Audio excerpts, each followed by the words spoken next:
শহরের কোলাহল থেকে অনেক দূরে, যেখানে প্রকৃতি বিস্তৃত হয়েছে প্রাকৃতিক বিস্ময়ের প্রাচুর্য নিয়ে, যা দূর দূরান্ত থেকে দর্শকদের আকর্ষণ করে। এ যেন এক জাদুকরী উপত্যকা। হাজার হাজার ফুট উঁচু থেকে নিমজ্জিত জলপ্রপাত, কুয়াশাচ্ছন্ন পাহাড়, সবুজ তৃণভূমি, সবুজ গাছপালায় ঘেরা উপত্যকা, সব কিছু মিলিয়ে এ যেন এক স্বর্গ। আর এই স্বর্গটি রয়েছে মেঘালয়ের রাজধানী শিলং থেকে প্রায় ৪৫ কিলোমিটার দূরে। নাম লাইটলুম ক্যানিয়ন। স্থানীয় খাসি ভাষায় লাইটলুম শব্দটির অর্থ হল পাহাড়ের শেষ প্রান্ত। এই বিস্তীর্ণ গিরিখাতের অবস্থানের দিকে তাকালেই তা বোঝা যায়।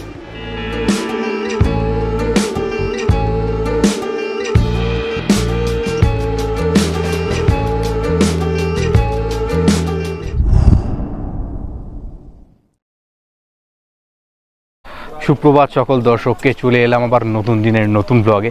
তো আজকে আমি শিলংয়ের উদ্দেশ্যে রওনা দিয়েছিলাম। তো আজকে আমার ৫ম দিন। তো এখন রয়েছি লাইটলুম ক্যানিয়নের একদম সামনে।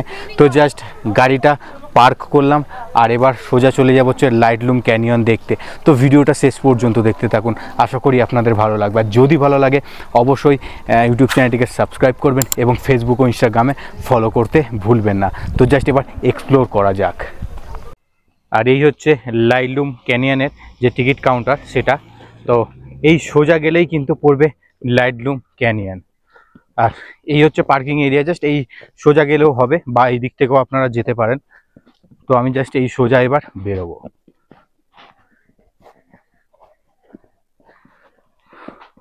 প্রচণ্ড ঠান্ডা পড়েছে এখানে, বাট এর আগে আমার জ্যাকেটটা একটু ভিজে গিয়েছে বৃষ্টির সময়। তো জাস্ট আর লাগেজ বার করার কিন্তু পজিশন নেই গাড়িতে, এমনভাবে উপরে টাইট করা হয়েছে। তো জাস্ট নর্মাল একটা টি শার্টে এই ঠান্ডার মধ্যে লাইটলুম ক্যানিয়নে নামতে হবে। আর অলরেডি আমি যখন এখন লাইটলুম ক্যানিয়নের দিকে যাচ্ছি, কিন্তু চারিদিকে একবার দেখাবো, চারিদিক কিন্তু পুরোপুরি কুয়াশায় ঢেকে রয়েছে। আর এইদিকে কিন্তু গ্রামটা খুব সুন্দর দেখতে। আর এই হচ্ছে পার্কিং এরিয়া, আর ওইদিকে কিন্তু এন্ট্রান্স রয়েছে। আর প্রত্যেকটা গাড়ির কিন্তু পার্কিং চার্জ 50 রুপিস। এবার আমি আস্তে আস্তে ক্যানিয়নের দিকে এগিয়ে যাব।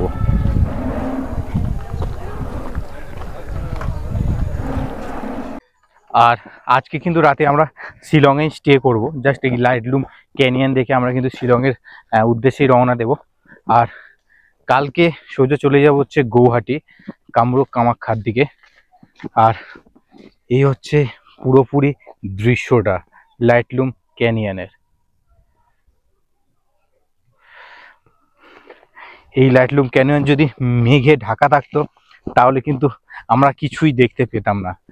জাস্ট এইটা একটা পাহাড়ের স্পট, যেখান থেকে নিচের গ্রাম, আদার্স পাহাড়, বিভিন্ন রকম একদম ভালো ভালো দৃশ্য দেখা যায়। এটাই হচ্ছে জাস্ট এই পয়েন্টটা। চারিদিকে দেখুন পর্যটকে কিন্তু এখন ভর্তি।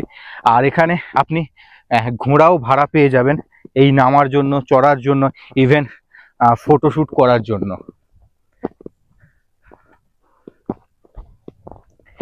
এখানে ঠান্ডা তো রয়েছে, তার সঙ্গে মেঘের আড়াল থেকে মাঝে মাঝে একটা গরম সূর্যরশ্মি কিন্তু গায়ে ঠেকছে। তো মানে একটা মিক্সড বলতে গেলে একটা ওয়েদার রয়েছে এখানে। ওয়াও, যত আসছি তত যেন কুয়াশার মধ্যে ঢুকে যাচ্ছি। এক্ষুনি ওই দিকটা দেখা যাচ্ছিল, বাট এখনই আবার আবছা হয়ে গিয়েছে। ওয়াও,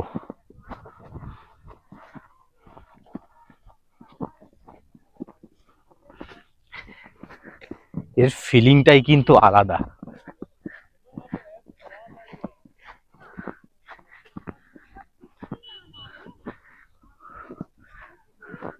আর সামনেই কিন্তু একটা বাঁশের এবং কাঠের বেড়াজাল তৈরি করা, ওর পরে কিন্তু আপনারা যেতে পারবেন না। তো আমি একদম ধারেই চলে এসেছি। এই হচ্ছে লাইটলুম ক্যানিয়নের স্পটটা, যেখান থেকে কিন্তু টোটাল ভিউটা দেখা যায়, কিন্তু পুরোপুরি কুয়াশা আচ্ছন্ন হওয়ায় সবকিছু কিন্তু দেখা যাচ্ছে না।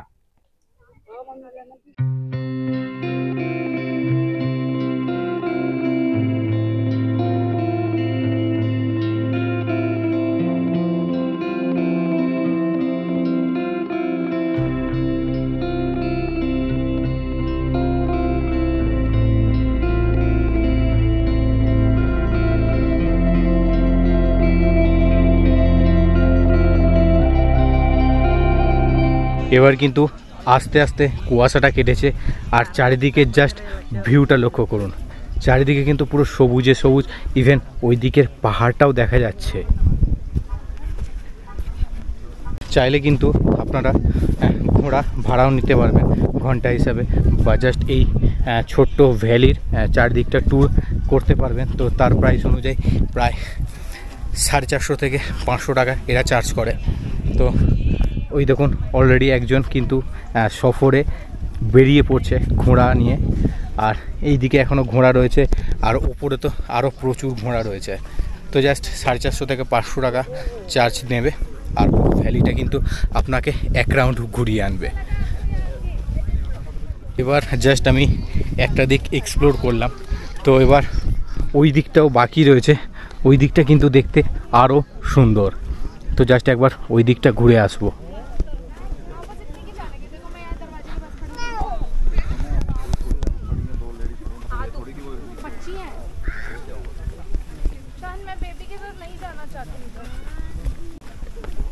আর এই পাহাড়ের যে উপরের অংশ রয়েছে প্রচণ্ড স্লিপ রয়েছে। এই যে মাটিগুলো রয়েছে, এই কিছুক্ষণ আগে যে বৃষ্টিটা হয়ে গেল, মানে আমরা আসার আগে প্রচণ্ড কিন্তু স্লিপ রয়েছে এখানে। তো এবার পাহাড়ের আরেক দিক অংশটা কিন্তু যাব এবার। আর এইদিকে কিন্তু লোক জনসংখ্যা খুবই কম, জাস্ট কয়েকজন হাতে গোনা মাত্র লোকজন রয়েছে এদিকে।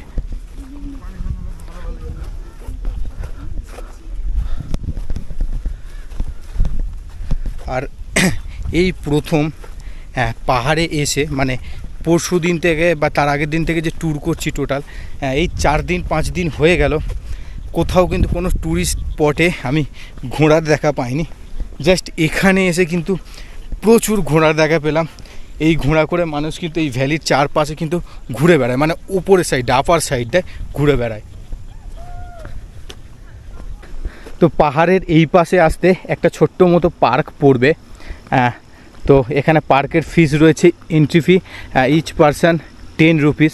তো এই পার্কটা আপাতত বন্ধ অবস্থাতে রয়েছে, কোনো লোকজন নেই এখানে। তো এটা হচ্ছে বাচ্চাদের বা বড়োদেরও মানে একটু ঘোরার জায়গা। এইখানে একটা বসার সিটিং পজিশান রয়েছে, আর ওইখানে একটা স্পট রয়েছে যেখান থেকে টোটাল পাহাড়টাকে দেখতে পারবেন, বাঁশের তৈরি, জাস্ট এই দূরে। আর সঙ্গে কিন্তু এখানে দোলনা রয়েছে দুটো, আর ওপরে কিন্তু স্লাইডার রয়েছে একটা। তো এই হচ্ছে পাহাড়ের আরেক দিকের অংশ, বা এই ভ্যালির আরেক দিকের অংশ। জাস্ট এখন পর্যন্তও কিন্তু মেঘ কাটেনি বা কুয়াশাটা কাটেনি। তো সকাল থেকে কিন্তু একদম প্রবলেম সঙ্গে করে পিঠে করে নিয়ে বয়ে বেড়াচ্ছি। ব্যাপারটা হলো, সকালে আমরা ডাউকি রিভার সাইড গিয়েছিলাম। তো ডাউকি রিভার সাইডে গিয়ে শুনি ওখানকার বোটিংটা বন্ধ রয়েছে গত 2 দিন আগে থেকে, তার কারণ ওখানে প্রচণ্ড বৃষ্টিপাত হচ্ছে, আর সেজন্য পুরো বোটিং বন্ধ। তো ওখানে গিয়ে একমাত্র সমস্যার প্রথম সম্মুখীন হতে হলো। আর সব থেকে খারাপ লাগলো ওই জায়গাটা, সব থেকে বেশি আশা নিয়েছিলাম যে ওখানে এসে বোটিং করব, বাংলাদেশের মাটি দেখব। তো ওই একটা প্রবলেম হলো। দেন এখন আছি লাইটলুম ক্যানিয়নের কাছে। তো এখানে এসে একটা প্রবলেমের সম্মুখীন হলাম, সেটা হচ্ছে কুয়াশায় কিন্তু পুরো জায়গাটা ঢেকে গিয়েছে। তো চারদিকে একবার দেখিয়ে দেবো। তো জাস্ট দেখুন এইদিকে পুরোটা কিন্তু কুয়াশায়, আর কুয়াশা কিন্তু যতক্ষণ না কাটে ততক্ষণ কিন্তু কিছুই দেখা যাবে না। তো নিচে একটা রয়েছে, কি বলে, ঝর্ণা রয়েছে, আর চারদিকের কিন্তু পাহাড়ের দৃশ্য এবং গ্রাম রয়েছে, সেগুলো দেখার জন্যই মেন এখানে আসা, বাট সেটাও কিন্তু পসিবল হচ্ছে না এখনও। তো জাস্ট ওই জন্যই একটু মন খারাপ লাগছে। আর আমি এখন লাইটলুম ক্যানিয়নের কিন্তু এক সাইডেই দাঁড়িয়ে আছি, আর অপেক্ষা করছি কতক্ষণে এই কুয়াশাটা কাটে। আর মোটামুটি সব কিছু এক্সপ্লোর করার জন্যই এখানে এসেছি, আমি দেখব এবং আপনাদেরকে দেখাবো।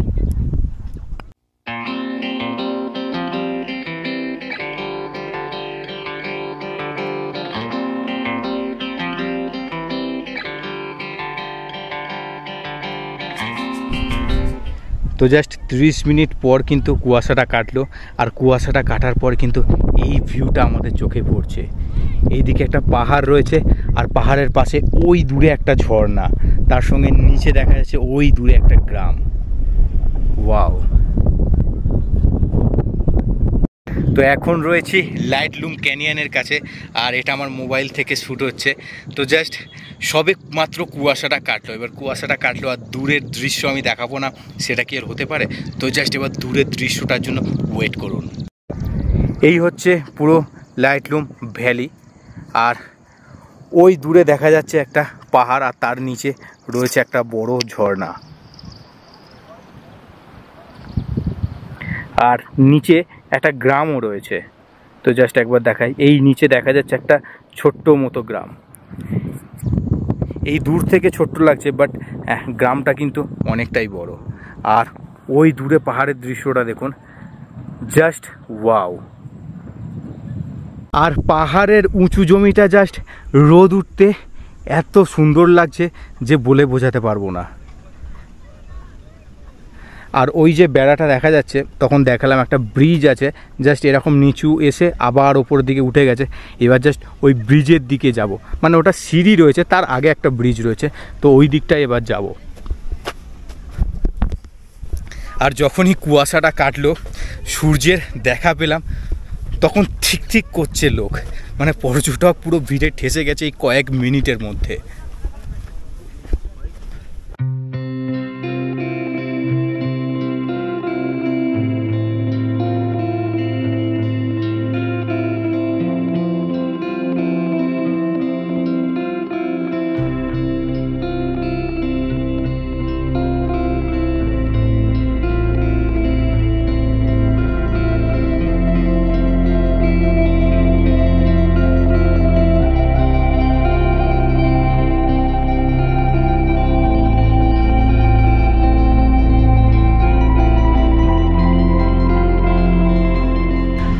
আর ঝর্ণাটা কিন্তু ঠিক এই জায়গাটাতেই রয়েছে, আর এই জায়গাটা থেকে কিন্তু আবছা ঝর্ণাটা বোঝা যাচ্ছে।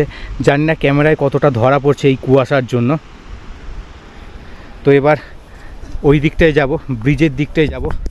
বাঁশের তৈরি একটা ছোট্ট ব্রিজ, দেন কিছুটা সিঁড়িপথ রয়েছে এই ভ্যালির চারিদিকটা বা চারিদিকের পরিবেশটা উপভোগ করার জন্য।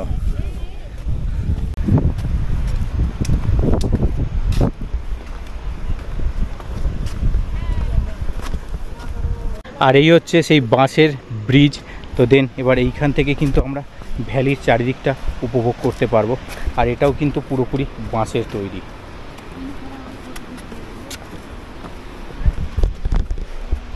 ওয়াও,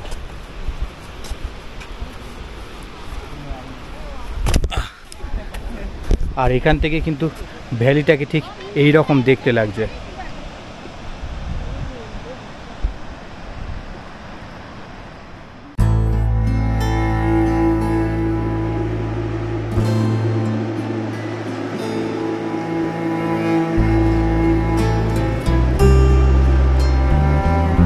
লাইটলুম ক্যানিয়নটা ঘুরতে কিন্তু বেশ লাগলো।